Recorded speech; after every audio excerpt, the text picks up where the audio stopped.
주말 잘 보내셨나요? 일하는 시간은 참 느리게 가는 것 같은데 휴식 시간은 항상 빨리 지나버리는 것 같죠? 4세기 로마에서는 1년에 175일이 휴일이었고요. 중세에는 아침, 점심, 저녁 식사 시간에는 휴식을 취했고 오후에도 낮잠 시간이 따로 있었다고 합니다. 175일이나 휴일이었다니 거의 1년의 절반입니다. 지금도 그렇다면 정말 얼마나 좋을까요? 현실이 그렇지 못하다면 그냥 우리 스스로 휴식의 시간을 만들어내야겠죠. 앞으로 해야 할 일들 생각에 마음이 무거운 월요일, 내 손을 잡아요와 함께하면서 일주일에 대한 걱정을 잠시 잊고 여유 있는 오후를 시작해보세요. 9월 7일 월요일, 내 손을 잡아요. 출발합니다.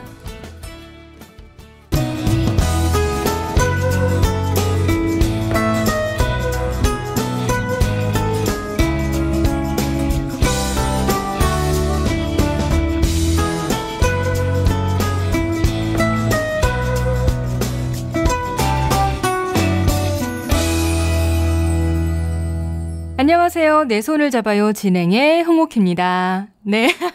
한 사람이 없죠. 지금 저 혼자 오프닝을 했어요. 저랑 같이 하는 순철 씨가 요즘 정말 많이 외롭나 봅니다. 외로워서 마음이 허해서 그런지, 마음이 허해서 몸도 약해졌는지 지금 감기 몸살을 심하게 앓고 있다고 해요. 열이 37.5도라고 하는데 순철 씨가 웬만하면 빠지지 않을 텐데 이렇게 방송도 안 나오는 거 봐서는 정말 아픈가 봅니다. 순철 씨가 평소에는 소화제 같은 거 필요 없을 정도로 소화도 잘 되시는 분이라고, 튼튼한 분이라고 했었는데 이렇게 아프다고 하니까 좀 실감이 안 나네요. 아무튼 지금 링거까지 맞고 있다고 해요. 링거를 맞으면서 이 방송을 듣고 있는지는 모르겠어요. 순철 씨의 빈자리가 느껴지도록 제가 방송을 해야 순철 씨가 역시 내가 빠지면 안 돼 라고 생각을 할 텐데 제가 그냥 혼자 잘 해보겠습니다. 순철 씨의 빈자리가 느껴지지 않도록요. 아무튼 네, 청취자 여러분의 양해를 부탁드리고요. 오프닝에서 휴식 얘기를 했었어요.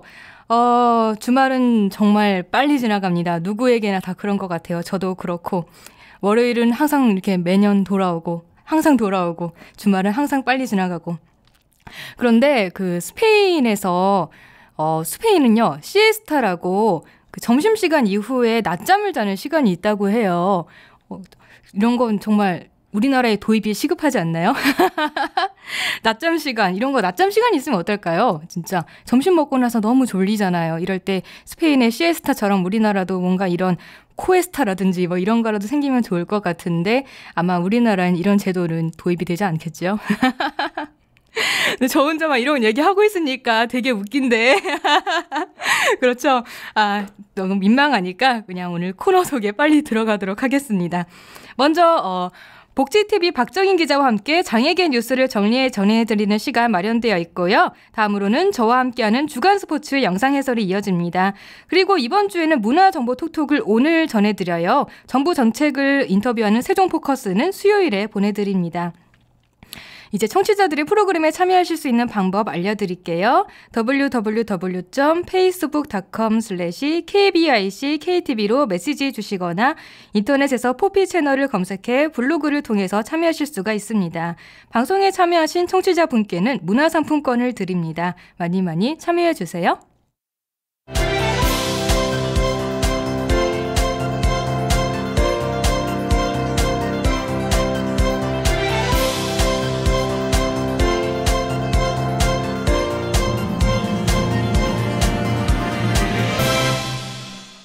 네, 이번은 장애계 뉴스를 일목요연하게 정리해주는 장애계 뉴스 브리핑 시간입니다. 오늘도 복지TV 보도국 박정인 기자와 함께합니다.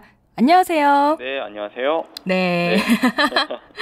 제가 처음 진행할 때, 인사할 때 빼고는 이렇게 대화를 나눈 건 두 번째예요. 그렇죠? 예, 그렇습니다. 네, 어색하죠? 반갑습니다. 네. 참 이렇게 한번 뵙고 싶긴 했는데 네. 이렇게 또 대화가 네. 마련할 자리를 순철 씨가 마련해 주니까 참 감사하네요. 네. 네. 아무튼 네. 휴일을 잘 보내셨어요? 예, 잘 보냈습니다. 네. 기자님도 일하는 시간보다 휴일이 참 빨리 가죠? 너무 빨리 가서요. 주말 같지 않습니다. 뭐 하면서 보내셨어요?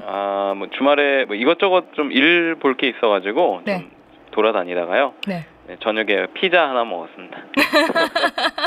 그냥 피자 하나로 행복해지신 건가요? 그렇습니다. 네, 소박하시네요. 네. 네, 소박한 박정인 기자님과 함께 장에게 주요 뉴스 전해 듣겠습니다. 네, 먼저 첫 번째 뉴스는요, 이 에버랜드 지적장애인 이용차별 재판 소식입니다. 이 에버랜드의 지적장애인 이용차별 구제 소송에서 법원이 이 원고 측인 장에게 승소 판결을 내렸습니다. 일단 1심 판결이 끝난 건데요. 서울중앙지방법원 민사 12부 이태수 부장판사는 이 피고 에버랜드는 원고 장에게들이죠. 각각 300만 원과 100만 원씩을 배상하라고 판결했습니다. 네, 이 배상에 대한 부분이 중요한데요. 특히 해당 놀이기구에 대한 안전 가이드북이죠. 이 책자에 들어가는 주의 문구 때문에 양측이 마지막 재판까지 굉장히 신경전을 벌였었죠. 네, 그렇습니다. 뭐 판결 전까지 마지막 공판까지도 굉장히 이 문구가 중요한 부분이어가지고 많은 논란이 있었습니다. 일단 이 부분에 있어서 사실 장에게는 이 장애인이라는 어떤 표현도 이 문구 자체를 그 안전 가이드북에다 쓰지 말아달라, 그러니까 삭제를 주장했고요. 에버랜드는 그건 좀 어렵다고 주장을 했었죠. 이에 대해서 이제 재판부는 이번 판결에서 이렇게 주문을 했습니다. 그러니까 그 놀이기구 이름이 우주전투기입니다. 그래서 우주전투기는 탑승 중 보호자의 통제가 어렵고 안전 확보가 필요한 시설로 이 신체적 또는 정신적으로 불안정해 탑승 시 자신의 안전을 저해할 우려가 있는 분은 탑승 전 문의 주시기 바랍니다로 변경하라고 판결했습니다. 그러니까 신체적 또는 정신적 장애인이라고 맨 처음에는 이제 얘기를 했었는데요. 다행히 재판부에서는 요 장애인에 대한 문구를 아예 삭제하고 신체적 또는 정신적으로 불안정한 뭐 이런 상태로 비장애인까지 모두를 포괄할 수 있는 내용으로 좀 바꿨습니다. 네, 그 장애계에서 주장했던 내용이 반영이 된 거네요. 네, 그렇습니다. 그 복지부는 장애 유형을 이제 크게 신체적 그리고 정신적 장애로 구분을 짓고 있죠. 그래서 결국 이 부분을 재판부가 이 장애인이라는 용어를 그러니까 불안정한 상태로 용어를 바꾼 것입니다. 네, 그래서 일단 재판부가 장애인 차별 금지법을 적극적으로 적용한 걸로 볼 수 있겠네요. 그렇습니다. 요즘 최근 들어서 이제 재판부들이 각 지방법원, 고등법원에서 이 장애계 관련 사건들에 대해서 장애인 차별금지법을 적극적으로 인용하고 있습니다. 그래서 사법부나 이제 수사기관이죠, 검찰이나 경찰이 이 장애인 차별금지법을 인용한 재판이나 기소를 하는 부분이 점차 증가하고 있음을 또 한번 생각해 볼 수 있었습니다. 네, 근데 일단 이번 1심 판결에 대해서 에버랜드 측이 불복하고 항소를 할지 여부는 두고 봐야겠죠. 네, 그렇습니다. 이 시각장애 대학생 이용차별에 대한 유사한 재판이 또 있습니다. 이 에버랜드가 앞으로 이 어떤 법적 대응을 할지 좀 지켜봐야 할 것 같습니다. 네, 다음 소식은 서울 명수학교가 지난 1일부터 공립화된 학교로 새로 출발했다는 소식이네요. 그렇습니다. 굉장히 이 사건도 좀 오래됐습니다. 이 서울에 있는 학교죠. 이 학교 재산을 놓고 형제 간 싸움이 벌어져서요. 사실상 학교 운영이 불투명한 상황 속으로 빠졌던 이 서울 명수학교가 그러니까 지난 1일, 그러니까 이달 1일부터 공립화돼 새롭게 출발했습니다. 네, 형제 간의 법적 다툼이 벌어졌고 이 과정에서 재학 중인 학생들에게까지 그 피해가 갔어요. 학습권에 영향을 끼치게 됐죠. 그렇습니다. 가장 중요한 게 사실 이제 학습권인데요. 이 개인 가족들 간의 다툼이 장애 학생들의 교육권을 침해한 사건이죠. 때문에 이제 서울시교육청은 이 학교의 공립 전환 절차에 착수했었고요. 그 과정에서 이 교육청의 부지 매입 문제가 해결이 잘 안 돼서 개교가 수차례 연기가 됐습니다. 네, 그렇게 연기가 됐다가 이달 1일부터 이렇게 새롭게 출발을 한다고 하니까 학생들과 학부모들이 걱정을 조금은 덜 수 있게 됐습니다. 그렇습니다. 네. 다음 소식은 경력 단절 전업주부가 국민연금을 내지 않은 기간에 장애가 발생했거나 사망했을 때도 장애연금이나 유족연금을 받을 수 있게 됐다고요? 그렇습니다. 이 보건복지부가 경력단절 여성과 같이 일정 기간 연금보험료를 낸 가입자들에게 이 국민연금을 내지 않는 기간에도 장애연금과 유족연금을 받을 수 있도록 할 예정입니다. 네, 그러면 그동안 중도에 연금을 내지 않았다면 장애연금이나 유족연금을 받을 수가 없었군요. 그렇습니다. 이제 기존에 지금도 사실은 그렇습니다. 이제 좀 후에 말씀을 드릴 텐데 이제 적용 제외자라고 합니다. 그래서 일을 그만두기 전에 성실하게 연금보험료를 냈더라도 이 적용 제외 기간에 장애가 발생하면은 이 장애연금을 받지 못했고요. 이 적용 제외 기간에 사망하더라도 이 보험료를 10년 이상 내지 않았으면 가족이 유족연금을 받지 못했습니다. 네. 그러면 이 요건 완화에 대한 구체적인 내용이 어떤가요? 네, 적용 제외 기간에 이제 장애가 발생하거나 사망하더라도 이제 18세 이상부터 초진일 또는 사망일까지 가입 대상 기간의 3분의 1 이상 보험료를 냈다면 이 연금을 받을 수 있게 됩니다. 그러니까 뭐 예를 들면은 이제 오키 씨가 30살 전에 만약에 지금 일을 만약에 어떤 정규직 직원이든 뭐 비정규직 직원이든 일을 하는 기간 동안에 네. 꾸준히 납부를 했는데 이제 결혼을 해서 불가피하게 이제 양육 때문에 그만둔 거죠, 회사를. 네. 그래서 이제 사회생활을 안 하게 됨으로 인해서 더 이상 이제 나중에 그동안 연금 가입한 그 연금을 받지 못하는 사항입니다, 이게. 그래서 네. 그 일단은 뭐 유종연금 같은 경우도 이제 바뀌는 게요. 이제 초진일이나 사망일로부터 최근 2년간 이 1년 이상 보험료를 냈고 초진일과 관계없이 10년 이상 보험료를 내는 등 이 세 가지 요건 가운데 한 가지만 충족하면은 이 장애연금이나 유족연금은 앞으로는 받을 수 있게 될 전망이죠. 네. 네, 이렇게 뭐 완화가 된 건데 네. 이 완화 개정안이 바로 시행이 되는 건가요? 일단 지금 시행이 참 되면 좋을 텐데요. 아직 확정된 건 아닙니다. 간단히 말씀드리면은 이제 국무회의죠. 장관들이 모여서 이제 국무회의를 하는데 여기서 의결을 거쳐서 이제 국회로 넘어간 상태입니다. 그래서 정기국회 처리 여부를 좀 기다려 봐야 하는데요. 이제 지금 정기국회가 열리고 있기 때문에 이달 정기국회 심의를 거쳐서 통과가 되면 이르면 내년 초부터는 시행이 될 예정입니다.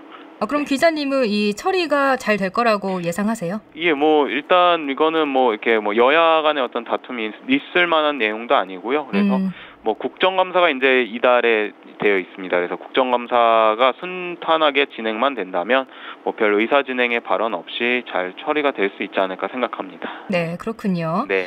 마지막 소식은 제3대 한국장애인개발원 신임 원장 취임 소식이네요. 네, 그렇습니다. 이 보건복지부 산하 기관이죠. 이제 한국장애인개발원 제3대 황화성 원장이 취임했습니다. 신임 황화성 원장은 2018년 8월까지 3년간 이 한국장애인개발원 제3대 원장으로 재임하게 됩니다. 네, 신임 황 원장은 주로 충청남도 지역을 기반으로 장애계 활동을 하신 분이죠? 네, 그렇습니다. 지난 1993년 대한안마사협회 충남지부장을 시작으로 해요. 2003년까지 충청남도 시각장애인연합 회장과 충청남도 장애인단체연합회 상임대표를 지냈습니다. 네, 오늘 소식은 여기까지 듣겠습니다. 네, 감사합니다. 네. 지금까지 복지TV 박정인 기자였습니다. 내 손을 잡아요에서는 여러분의 많은 참여를 기다리고 있습니다. 알고 싶은 정보가 있다. 아니면 방송에 참여해보고 싶다. 함께 나누고 싶은 사연이 있다. 모두 좋습니다. www.facebook.com/kbickTV로 메시지 주시거나 진행자에게 메시지를 보내주시면 됩니다. 그리고 인터넷에서 포피 채널을 검색하면 블로그를 통해서도 참여가 가능합니다. 방송에 참여하신 청취자분께는 문화상품권을 선물로 드리니까요. 많이 참여해주세요. 네, 방송을 들을 수 있는 방법도 알려드릴게요. KTV 홈페이지 ktv.go.kr/radio나 모바일 앱 팟빵으로 접속을 하면 실시간으로 들으실 수가 있습니다. 그리고 유튜브를 통해서도 만날 수가 있습니다.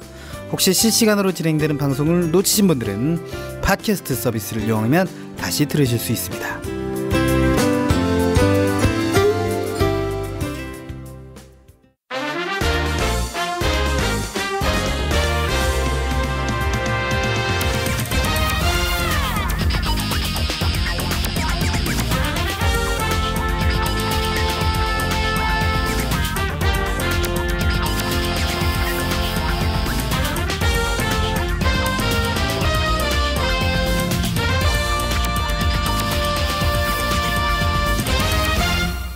여러분은 지금 KTV 인터넷 라디오 포피 채널 내 손을 잡아요와 함께하고 계십니다. 첫 코너 장애계 뉴스 브리핑 함께하셨고요. 다음은 시각장애인들이 보고 싶은 다양한 영상 콘텐츠를 해설해주는 영상 해설 시간입니다.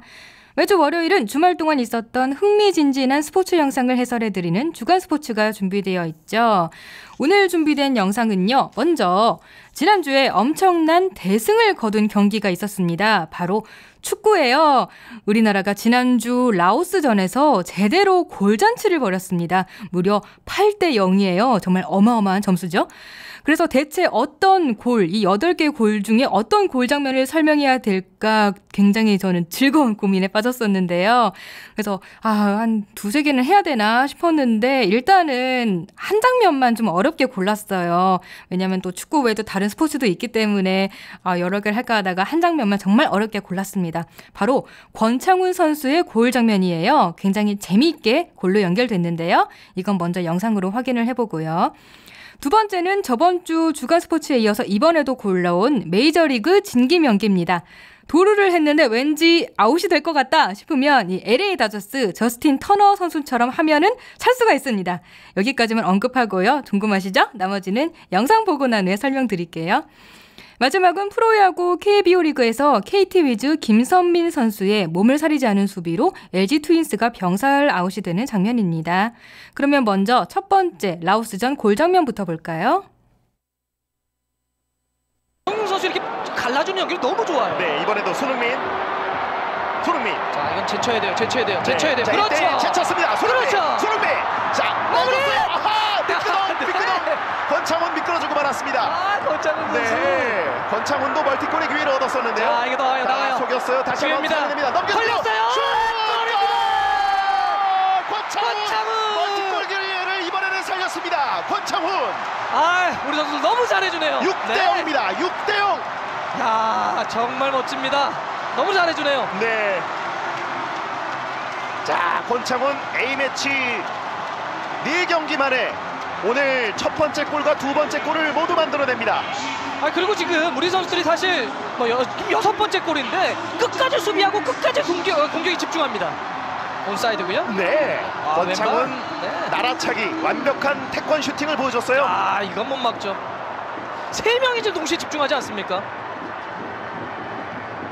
자, 지금 잘합니다. 황의조, 좋습니다. 손흥민, 권창훈 선수가 모두 크로스가 날아오는 궤적에 정확하게 포진하고 있었는데요. 네. 해결한 것은 권창훈이었습니다. 사실 조금 전에 약간 미끄덩 장면이 나왔기 때문에 그렇죠. 권창훈 선수가 사실 미끄덩 장면으로 원래 데뷔 시절에 유명했었거든요. 그렇죠. 예. 그래서 네. 이게 약간 드리블 치다가 약간 취권 축구로 유명했었는데 자, 오늘 아주 멋진 마무리로 다시 한번 오늘 주인공이 될 수 있는 날을 맞이합니다. 네, 여기까지였습니다. 지난 3일 목요일이죠. 수원 화성종합경기타운에서 열린 2015 러시아 월드컵 아시아 예선 2차전 라오스전이 아시다시피 8대 0 대승으로 끝이 났습니다. 이 영상은 그 중에 6번째 골이에요. 설명을 드릴게요, 먼저. 이 하프라인 너머에서 길게 이어준 패스를요, 손흥민이 상대 진영 왼쪽 구석에서 받았습니다. 이때 다가온 라오스 수비수 한 명을 가볍게 제친 손흥민은요, 골대로 드리블을 하다가 수비수들이 촘촘하게 모여들자 위쪽 사선 방향으로 패스를 하는데요. 그런데 권창훈이 그 공을 받아서 슛을 하려다가 어쩌다 보니까 미끄러지고 말았어요. 그래서 공이 그대로 굴러갔는데요. 또 뒤에서 오던 장현수도 그 굴러간 공을 놓쳤습니다. 공이 엄청 빨리 간 것도 아니에요. 정말 그냥 쪼르르 굴러가고 있었는데 두 명의 선수를 제치면서 절묘하게 공이 가고 있습니다. 이때 이 장현수가 다시 악착같이 공에 따라붙어서 결국 다시 공을 가져옵니다. 그리고 골문 앞으로 차서 패스를 하는데요. 이때 아까 캐스터와 해설가가 말했듯이 3명의 선수가 달라붙었다고 하죠. 골문 앞으로 차서 패스한 공을 손흥민, 황의조 그리고 권창훈이 이렇게 슛을 하려고 자세를 취하고 있는데 그 공에 발이 닿은 거는 권창훈이었어요. 권창훈이 공을 향해 발을 쭉 펴서 갖다 댔는데 그대로 골문 구석으로 들어가면서 골이 됐습니다. 마치 그 날아차기 동작 같은 슛 동작이었어요. 발을 정말 쭉 뻗어가지고 정말 태권 동작처럼 우리나라 사람처럼 이렇게 날아차기 동작처럼 슛을 넣었습니다. 이렇게 해서 후반 30분에 권창훈의 두 번째 골이 나왔어요. 권창훈의 첫 번째 골은 A매치 데뷔골이자 전반전에 나왔었는데요. 오늘 이렇게 멀티골까지 채워 넣었습니다. 득점은 이제 6대 0이 됐고요. 슈틸리케 감독은 여기에 안주하지 않고 이재성 교체 투입을 준비합니다. 그런데 맨 처음에 권창훈 선수가 슛을 하기 전에 미끄러진 장면이 있었잖아요. 왜 미끄러졌을까요? 이날 제 기억에는 목요일에 비가 안 왔던 것 같은데 너무 잔디가 미끄러웠는지 땀을 많이 흘렸는지 모르겠지만 아무튼 미끄러지는 바람에 치권 축구 이런 축구라는 이런 별명을 또 가지게 됐네요. 또 아무튼 이 골을 넣은 권창훈에게 기성용이 다가와서 어깨에 팔을 올리면서 함께 기쁨을 나눕니다. 이날 기성용 선수 얘기를 또 안 할 수가 없는데요. 정말 활약이 대단했습니다. 공식 기록상으로는 도움 한 번뿐인데요. 하지만 그 기록 외에 정말 다양한 활동을 펼쳤습니다. 일단 경기 흐름을 이어가는 정확한 패스, 그리고 공 배분으로 패스미스를 줄였고요. 또 공 점유율을 높이면서 세트피스로 경기를 지배할 수 있었던 게 바로 기성용 선수가 있기 때문이었어요. 게다가 이 라오스 진영의 대부분 상황에서 골키퍼를 제외한 10명의 라오스 선수들이 다 있었거든요. 그 복잡한 그 촘촘한 사이사이에서도 정확한 패스로 공격 루트를 만든 게 기성용 선수입니다. 또 기성용뿐만 아니라 해트트릭을 기록한 손흥민 이야기도 빠질 수가 없죠. 손흥민 골 영상도 소개할까 고민할 정도로 정말 예술 같은 골을 넣었어요. 우리나라의 5번째 골이었는데요. 골 에어리어 부근에서 거의 일직선 각도로 공을 차서 넣었습니다. 해설과 캐스터가 계속 공을 찰 각도가 안 나오는 것이었는데 패스를 안 하고 슛을 해서 골이 됐다라고 하면서 신나게 중계를 할 정도였습니다. 이 손흥민의 일직선 골도 정말 멋졌어요. 이렇게 손흥민이 이 경기에서 3골이나 넣었는데 지금 시즌 초반에 약간 좀 부진하다는 평가가 있긴 하거든요. 토트넘에서 이 오늘 라오스전에서의 경기 감각을 계속 이어받아서 토트넘에서도 정말 멋진 활약 기대해보면 좋겠습니다. 그런데 이 손흥민의 골 해트트릭 뿐만 아니라 도움 해트트릭을 기록한 선수도 있었어요. 바로 홍철 선수입니다. 이 홍철 선수가 공격수도 아닌 수비수인데요. 도움 해트트릭을 했어요. 도움을 3번 했다는 얘기죠. 라오스전에서는 왼쪽 풀백으로 선발 출전했는데요. 특히 A매치 데뷔골을 넣은 석현준에게 준 도움이 택배 크로스다라는 말을 붙여도 전혀 이상하지 않을 정도로 정확하게 패스를 해서 골에 도움을 줬습니다. 이 왼쪽 풀백이요. 원래 김진수 선수가 주로 서던 자리였어요. 그런데 지금 김진수가 소속팀 호펜하임에서 워낙 강행군을 하고 있기 때문에 선발로 홍철에게 기회가 돌아갔습니다. 근데 거기다가 또 너무 좋은 활약을 펼쳤기 때문에 슈틸리케 감독이 이 자리에 대체 어떤 선수를 쓸지 행복한 고민에 빠질 것 같습니다. 이 왼쪽 풀백 자리에 김진수뿐만 아니라 박주호도 있고 윤석영도 있고 정말 되게 쓸 자원이 많거든요. 그래서 슈틸케 감독이 또 좋은 고민을 할 것 같은데 이날 경기에서는요. 대부분 선수들이 다 잘했어요. 대부분 다 잘했는데 유일하게 피해를 본 선수가 한 명이 있습니다. 누군지 예상이 가실 것 같은데요. 바로 이날 경기로 A매치 데뷔전을 치른 골키퍼 권순태 선수입니다. 왜 그런지 아시겠죠? 라오스 선수들이 거의 슈팅을 거의 못했거든요. 거의 라오스 진영에서만 정말 바쁘게 수비하느라 정신이 없었어요.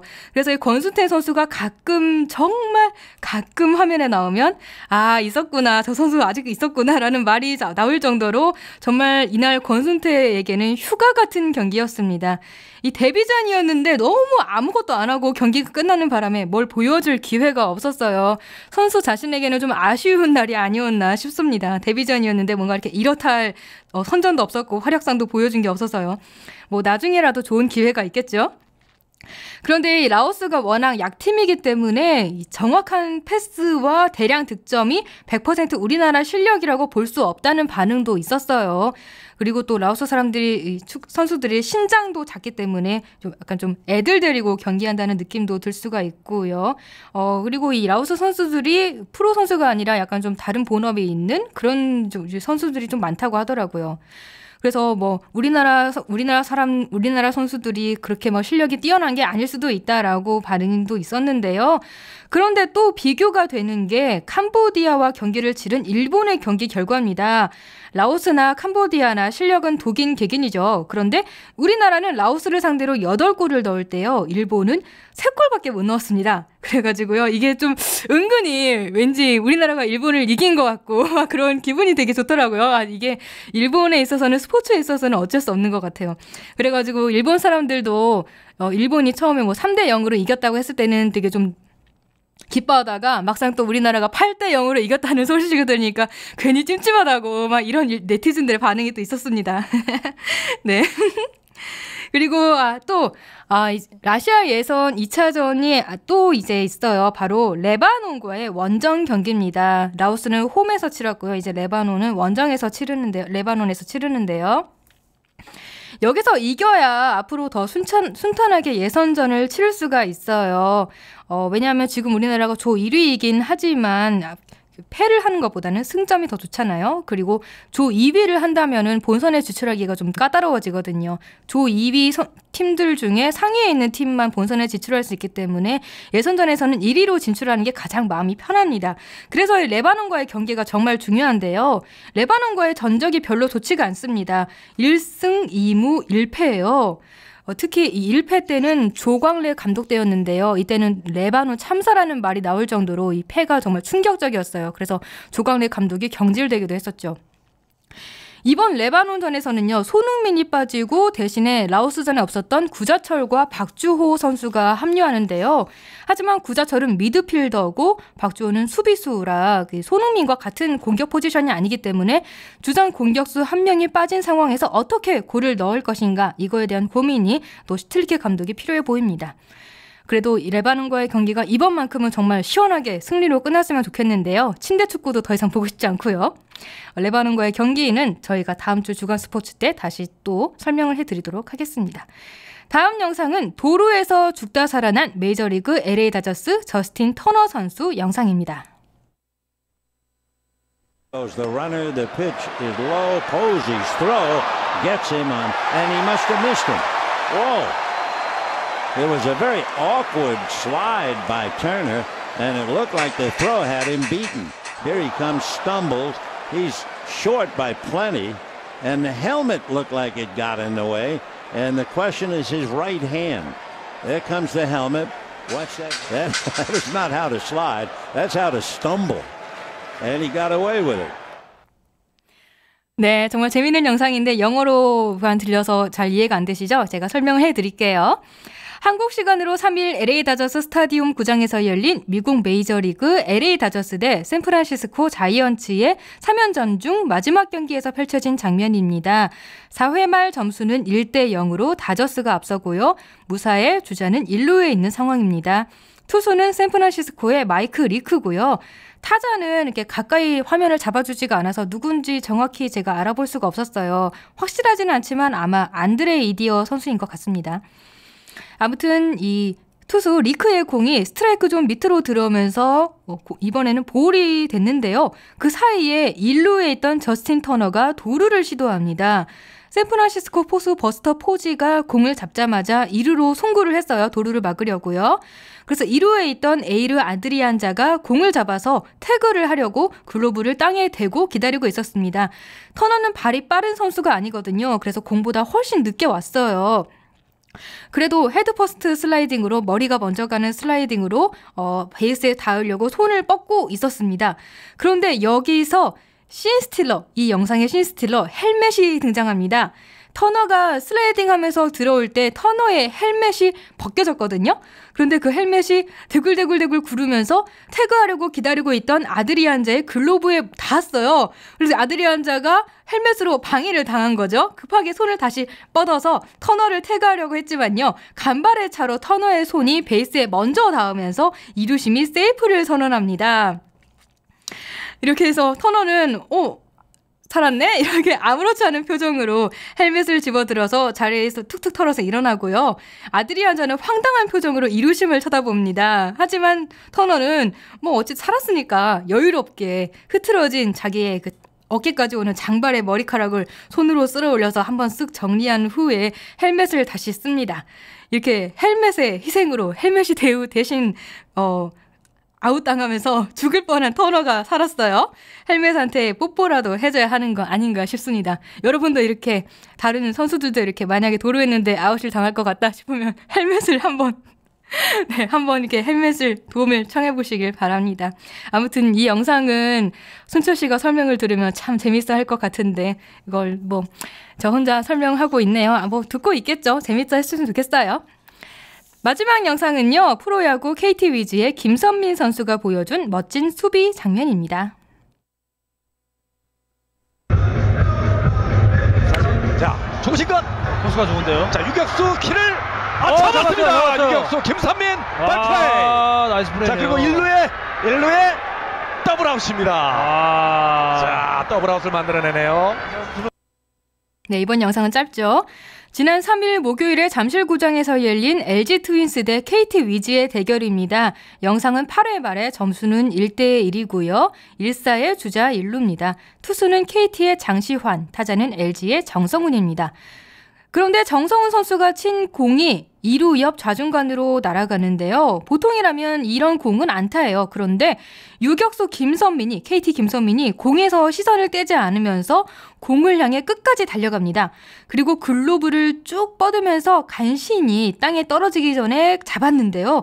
잡으면서 또 넘어졌어요. 넘어지는 바람에 상체가 그라운드에 완전 세게 퍽 부딪혔습니다. 보기만 해도 진짜 아플 것 같은 장면이었는데요. 그런데도 멀쩡하게 일어나서 바로 또 다음 동작을 합니다. 1루로 송구를 하는 거죠. 이때 안타를 예감하고 1루에서 2루로 달려가던 LG 서상우는요. 김선민이 공을 잡자 다시 1루로 빨리 돌아가는데요. 1루수 김상현은 벌써부터 공을 잡았습니다. 김선민의 좋은 활약 덕분에 벌써부터 공을 잡아서요. 여유롭게 걸어서 1루 베이스를 밟아서 서상우를 아웃시킵니다. 이렇게 안타가 될 뻔한 공을 몸을 사리지 않는 김선민의 수비로 잡아서 더블 플레이까지 했는데 이런 멋진 수비에 대한 내용이 별로 기사가 없더라고요. 또 동영상도 조회수는 꽤 높았는데 댓글이 별로 없었어요. 그래가지고 좀 KT 팀에 대한 많은 관심이 필요하겠구나. 프로야구가 정말 많은 인기를 꾸준히 얻고 있지만 KT 팀도 좀 더 많은 그 관심을 좀 나눠 가졌으면 좋겠다. 이런 생각도 들었습니다. 네, 오늘 주간 스포츠는 여기까지입니다. 내 손을 잡아요에서는 여러분의 많은 참여를 기다리고 있습니다. 알고 싶은 정보가 있다. 아니면 방송에 참여해보고 싶다. 함께 나누고 싶은 사연이 있다. 모두 좋습니다. www.facebook.com/kbickTV로 메시지 주시거나 진행자에게 메시지를 보내주시면 됩니다. 그리고 인터넷에서 포피 채널을 검색하면 블로그를 통해서도 참여가 가능합니다. 방송에 참여하신 청취자분께는 문화상품권을 선물로 드리니까요. 많이 참여해주세요. 네, 방송을 들을 수 있는 방법도 알려드릴게요. KTV 홈페이지 ktv.go.kr/radio나 모바일 앱 팟빵으로 접속을 하면 실시간으로 들으실 수가 있습니다. 그리고 유튜브를 통해서도 만날 수가 있습니다. 혹시 실시간으로 진행되는 방송을 놓치신 분들은 팟캐스트 서비스를 이용하면 다시 들으실 수 있습니다.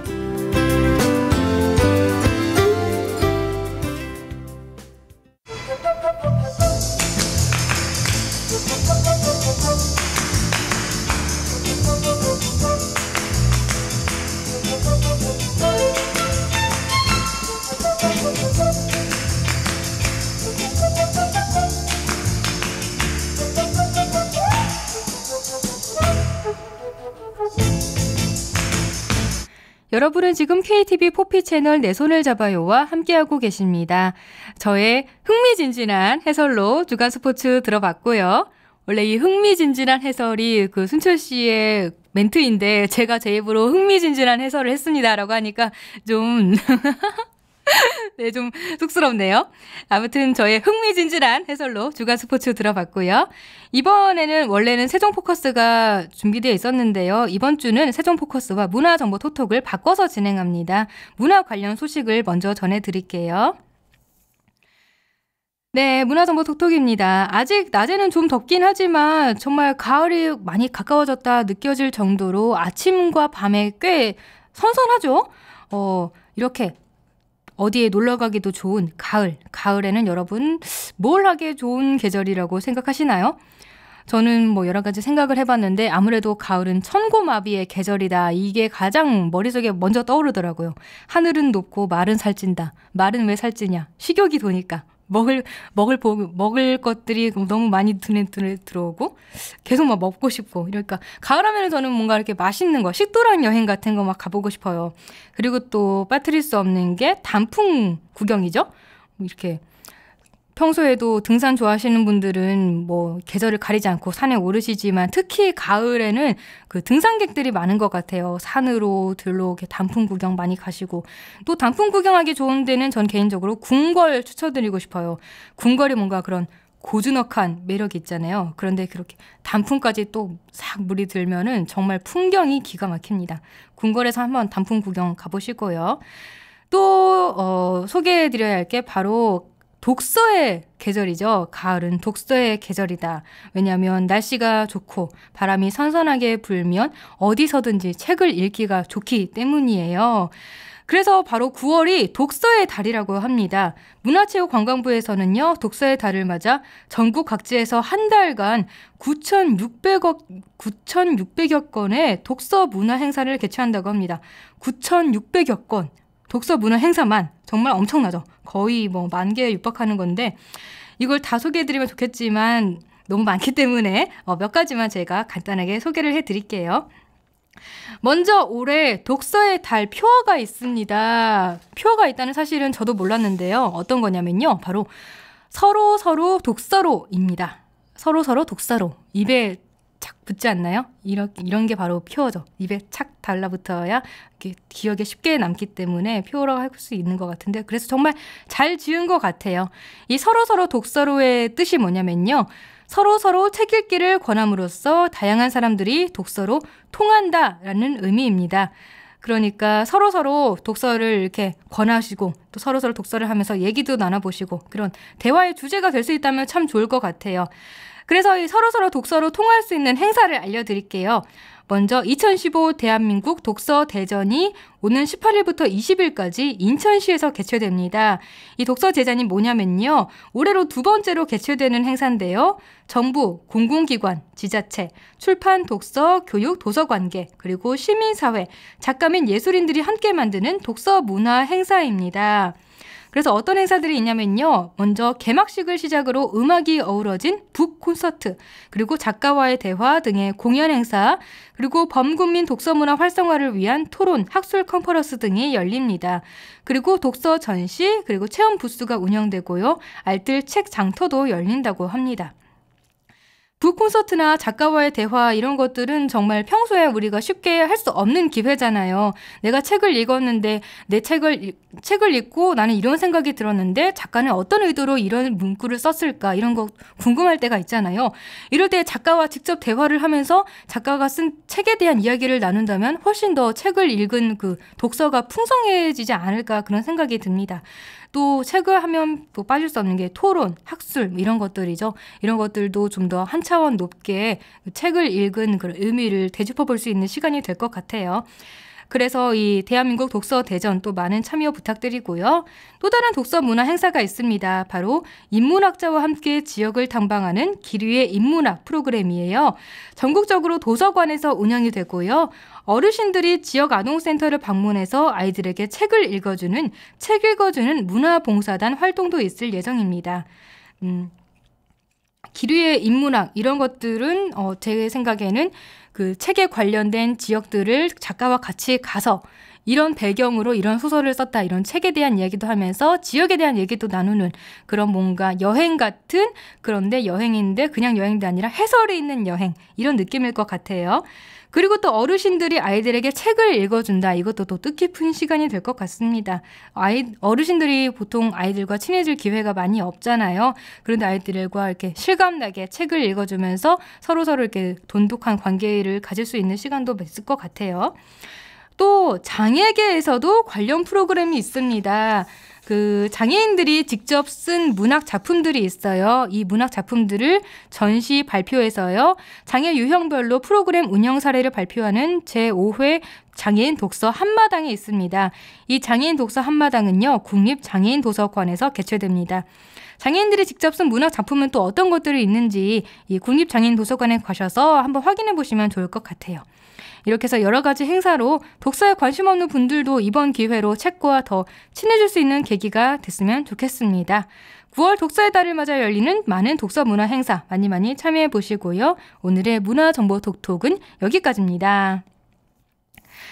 네, 9월 7일 월요일 내 손을 잡아요. 오늘 준비한 소식은 여기까지예요. 오늘은 제가 혼자 하다 보니까 약간 시간이 좀 빨리 끝났는데요. 내일은 아마 순철 씨가 올 수 있겠죠. 아마 지금 링거를 맡고 있다고 하니까 뭐 어떻게 될지는 모르겠지만 그래도 빨리 낫길 바라면서 그 순철 씨의 지인분들은 외로운 순철 씨를 위해서 연락 한 통씩 부탁드립니다. 빨리 나으라고. 네. 저도 한번 연락드릴게요. 네, 오늘 방송은 여기까지고요. 저는 내일 오후 1시에 다시 찾아오겠습니다. 지금까지 진행의 홍옥희였습니다. 함께해 주신 여러분 고맙습니다.